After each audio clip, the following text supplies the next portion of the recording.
Good Wednesday evening, everybody. David Paul here, KHOU 11 Weather Center. It's 9 o'clock, time for the tropical update. Everything's quiet, but we're going to look at the long-range modeling. There are hints that maybe something will form over the next week to 10 days. There are hints that just modeling.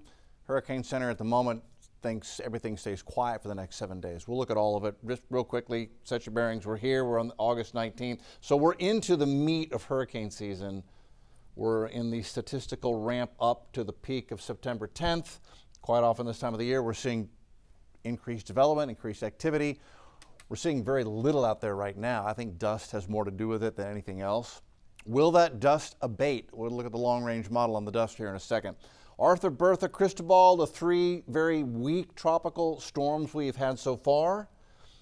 Dolly, Edward, Faye, Gonzalo. If we're going to get to a normal season, we would get all the way to Nana. That would be a normal number of named systems in the Atlantic Basin. It'd be 14. We got a ways to go if we're going to get there. And it does not look like anything real exciting as far as a large storm count's coming anytime soon. Everything's ready to go as far as climatology for the Gulf, the East Coast, the Caribbean, and the main development region. As we have been discussing, though, there is dust. And this is the dust through Saturday through Sunday. Now through Sunday, just plenty of dust. And I believe this has been the main factor in keeping a lid on anything developing of any significance so far this season, the dust. That and some wind shear, but there's a lot of dust out there, and there's still quite a bit of dust out through Sunday. We bring up the dust. It's a sinking layer of dry air, and that is exactly the opposite of what you need to get tropical systems going. It will keep systems from forming in the first place. It will weaken existing systems. So the SAL layer, Saharan arid layer is the technical name for it, keeping a lid on things. Let's go further out in time, though. So kind of, take a snapshot of this with your eyes. And then we go forward into Sunday, Monday, Tuesday. Is there a little less dust out here? Maybe a little bit. Maybe there's some more significant holes in where there's a little bit less dust. Still plenty of it. Another plume forecast to come off the west coast of Africa, August the 25th. I think we need to see this reduce the dust coverage even more if we're going to see any significant development here.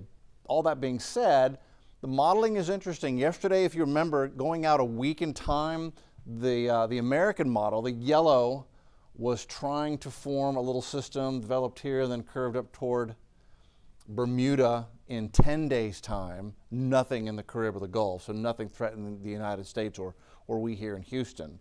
But that was what the models were showing yesterday. Just to remember what we're looking at here, this is the GFS in yellow, the Euros in red.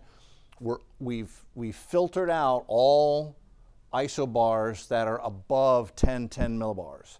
So we're only looking at areas where low pressure is beginning to actually form. We don't want to look at all the isobars. So we filtered it out. When we move this forward in time, just to set your bearings, you'll see isobar activity down here. That is normal. That is the Central American gyre. It's a broad trophy area that sometimes, especially late in the season and early in the season, can spin off little areas of low pressure that can become tropical systems. But that is not in the forecast right now. So you'll see that. You'll see low pressure forming off and on over the continental U.S., but we're interested in this area right here. This is what we're interested in. If a storm is going to get into the Gulf or develop in the Gulf, you're going to see it somewhere here. We've had systems come here, come up, and then dip back down into the Gulf. So even ones that form out here, even storms that would get up in here, can sometimes be steered into the Gulf. So this is the area we're going to watch for as we move this forward in time. Thursday, Friday, Friday at the end of the week, nothing showing up. Saturday, Sunday, Monday, nothing. Hurricane forms out here off the Pacific. You see the isobars with the Central American gyre, but that's not tropical development. So through the weekend, things are now looking quiet.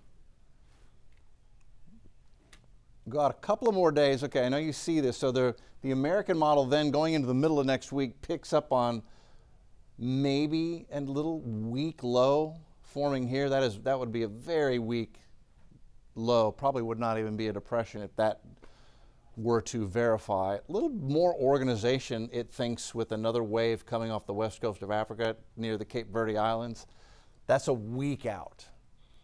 So we start getting out 5, 6, 7 days and the error really begins to expand. So take this time frame, a week out plus, with a big grain of salt. But this is why we're here. We want to look at the long-range modeling just to see, what we may need to pay attention to down the road. I think overall what stands out to me is nothing forming in the Carib or the Gulf. Let me clean this up a little bit. So that's Wednesday of next week. A couple of things way out here to watch. Let's move this forward in time really slowly. That's Wednesday. We go into Thursday, and what was here vanishes.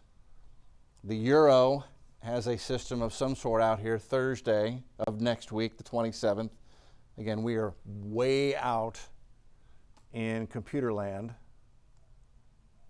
Go into Friday, so by Friday of next week, so 10 days out, the Euro has some sort of tropical entity here in the middle of the Atlantic, no threat to the United States.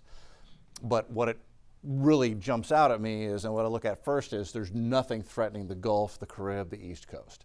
So let's just say that one of those two systems is able to get developed in the 7 to 10 day time frame.